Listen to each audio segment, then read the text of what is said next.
안녕하십니까. 독신 임성관입니다. 자, 이번 시간부터는 독서 지도의 세부적인 내용들을 하나하나 다뤄볼 예정입니다. 자, 그 중에서 오늘은 이해력에 대해서 이야기를 드리고자 하는데, 독서 교육의 한 축인 읽고 이해하는 것, 그 시작이기 때문에 상당히 중요한 내용들이 많이 담겨 있습니다. 그러니 오늘은 조금 더 집중을 해서 한번 들어보시면 좋을 것 같습니다. 자, 우선 이해의 정의를 먼저 살펴보면 말이나 글의 뜻 따위를 알아들음이라고 먼저 정의를 내릴 수가 있겠고요. 그 다음에 두 번째는 사물의 본질과 내용 따위를 분별하여 해석함이라는 의미도 있습니다. 그리고 세 번째로는 남의 사정이라든가 형편 따위를 잘 헤아려 너그럽게 받아들임이라고도 해석을 할 수가 있겠습니다. 자, 우선 여기서만 보더라도 말이나 글의 뜻을 잘 알아듣는 게 얼마나 중요한지 우리 이미 알고 있지 않습니까? 그런데 실제로 특히 관계에서 대화를 주고받다 보면 오해를 하는 경우들도 있습니다. 그 말인즉슨 내가 전달하고자 하는 그 말의 뜻을 이 사람이 제대로 이해를 못하고 있다. 그 결과가 오해 아니겠습니까? 그러면 당연히 관계가 나빠지거나 아예 끝나는 경우들도 있기 때문에 이해가 얼마나 중요한지 알 수가 있겠습니다. 자, 여기에다가 힘 역자를 붙여서 그러면 이해력의 정의는 무엇인지를 간단하게 정리해 보겠습니다. 이해력은 사리를 분별하여 이해하는 능력이라고 정의를 내릴 수가 있겠습니다. 이것도 굉장히 쉬울 것 같지만 몇 글자 안 되기 때문에 간단하네 라는 생각이 들지 모르겠습니다만 실제 우리 생활에서 이 능력을 발휘하기는 상당히 어렵다라고 저는 생각이 듭니다. 오죽하면 우리는 분명히 같은 나라 사람이고 같은 언어를 쓰고 있는데 이렇게 말이 안 통한다고? 이렇게 내용을 잘 파악하지 못한다고? 라는 생각이 들 때가 있지 않습니까? 실제로. 따라서 이해와 이해력은 굉장히 쉬운 것 같지만 상당히 어려운 그런 능력이 아닌가라고 저는 생각을 하고 있습니다. 따라서 더 중요하다라고 말할 수밖에 없는데 왜 중요하냐? 방금 이야기 드렸던 대인관계 측면에서 정말 중요하다.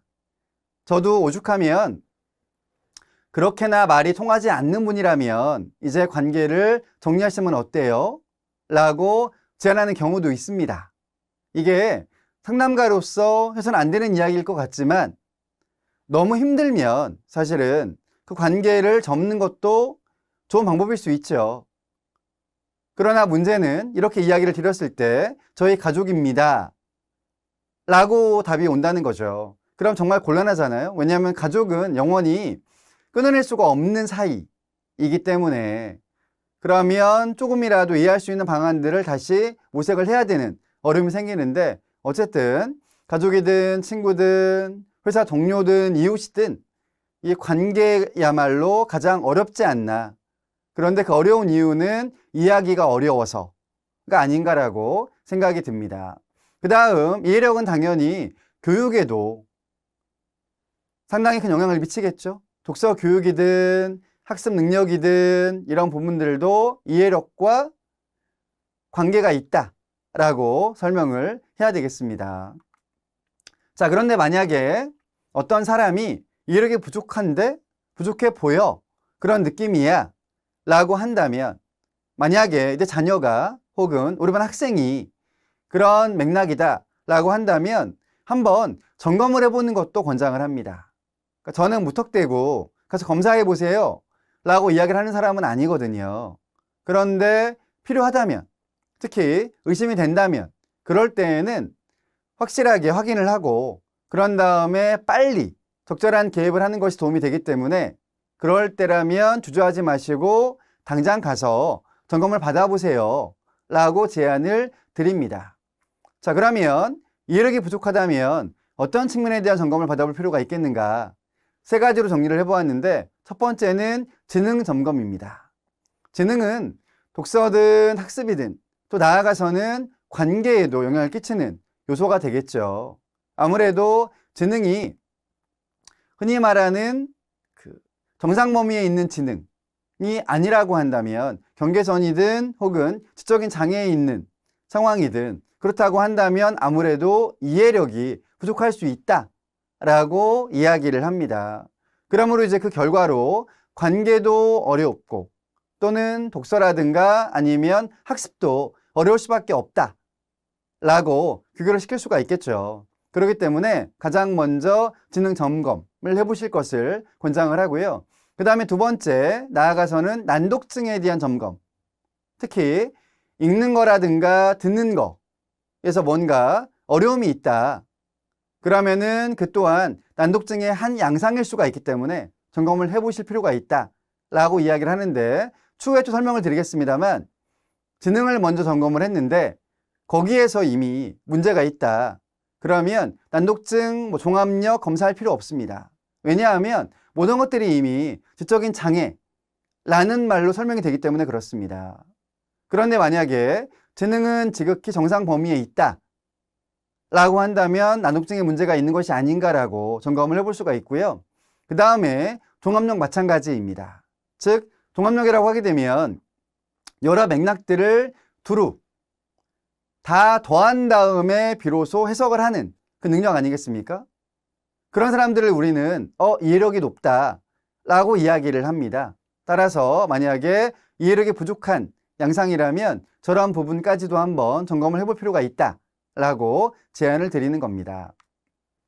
자, 그 다음 나아가서 이해력 기르기 방안에 대한 내용이 이어져 있는데, 우선 다양한 경험을 하는 것, 이해력에 큰 도움이 됩니다. 아무래도 직접이든 간접이든 경험을 많이 해서 여러 분야에 대한 지식이 있는 사람들일수록 당연히 이해도 더 쉽게 할 수 있다라고 설명할 수가 있겠습니다.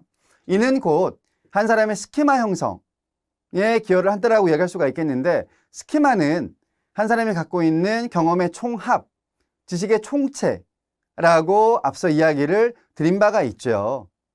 즉 책을 읽든 어디를 갔다 오든 누구를 만나 이야기를 통해 새로운 것들을 알게 되었든 이런 것들이 다 스키마 형성에 영향을 미친다라고 이야기를 드린 바가 있습니다. 그 다음에 어느 한 가지에 대해서 여러 방면으로 생각을 해볼 수 있는 기회를 주고, 또한 그런 것들을 종합하여 이해할 수 있는 장을 펼쳐주는 것도 중요하다라고 이야기를 하고 있습니다. 자, 그 다음 보다 좀 세부적으로 이야기를 드려보자면 가장 먼저 필요한 부분은 어휘력입니다. 읽기를 위한 가장 기본적인 덕목이죠. 즉 마치 우리가 영어 공부를 할 때 독해를 하기 위한 전 단계로 뭘 합니까? 단어를 외우지 않습니까? 똑같다고 이야기를 드렸죠. 우리말도 어릴 때 기역, 니은, 디귿, 아야, 어여부터 배우기 시작을 해서 그런 것들을 조합을 하게 되면 비로소 글자가 만들어지고 그 다음 의미가 있는 단어들이 만들어진다는 걸 배우지 않았습니까? 그런데 단어의 의미를 모른다. 그러면 문장, 문단, 전체 글까지 이해가 어려워집니다. 당연히 사람들에게 듣는 말도 마찬가지인 거죠. 어떤 핵심적인 단어가 있는데 의미를 모른다. 그럼 당연히 이해할 수가 없습니다. 그렇기 때문에 가장 먼저 어휘력 높이기라는 작업을 하셔야 되겠고요. 그 다음 두 번째, 목적을 정하고 읽기도 굉장히 중요합니다. 여러 개의 목적을 갖고 있으면 사실 해석을 다양하게 해볼 수도 있겠습니다만은 그거보다는 일단 특정한 목적을 정하고 그런 다음에 읽게 하는 것. 그러면 그 목적에 비추어서 해석을 해보면 되겠죠? 이런 훈련들도 이해력 기르기에 도움이 된다라고 설명을 하고 있습니다. 그 다음 세 번째로 앞서 스키마에 대한 이야기를 드렸는데 거기에 담겨있는 배경식들을 활용하는 것. 본인의 과거 경험들과 연결을 시키면서 이해를 하는 것이라고 보시면 되겠습니다. 그 다음 질문하면서 읽는 것, 메모하면서 읽는 것, 이런 것들도 권장하는 방법 가운데 한 가지인데, 아무래도 내가 질문을 먼저 하면서 읽게 되면 답을 찾는 그런 측면에서의 독서가 이루어지겠죠.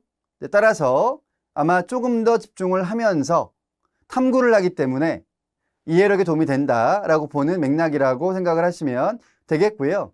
그 다음에 특히 자꾸 잊어버려요, 이해가 안 돼요 라고 말씀하시는 분들이 계시는데, 그런 분들에게는 메모를 하는 것, 이것도 권장하는 방법이죠. 왜냐하면 메모를 하면서 또 한 번 내 감각기관이 그것을 기억하게 되는 기회를 만들어 주는 것이고요. 그 다음에 다시 어떤 책에서 그 내용을 찾으려면 꽤 오랜 시간이 걸릴 수도 있는데 내가 정말 필요하다면 메모한 것들만 다시 한번 훑어보고 또 이제 빠르게 이해할 수 있는 기회를 가질 수가 있기 때문에 메모하면 읽기도 결론적으로는 이해력 기르기에 도움이 된다라고 설명을 하고 있습니다. 따라서 만약에 내가 자녀라든가 혹은 가르치는 학생들에게 이해력을 높여줄 필요가 있다라고 생각을 하신다면 다른 것보다도 우선 어휘력 높이기부터 계획을 하셔서 체계적으로 수행을 해보시고 그런 다음에 목적을 정하고 읽기, 배경지식 활용하기, 질문하며 읽기, 메모하며 읽기 등등의 방안들을 적절히 녹이는 그런 수업 계획을 하시고 그런 류의 실천을 하신다면 분명 이해력에 도움이 되지 않을까라고 생각이 듭니다.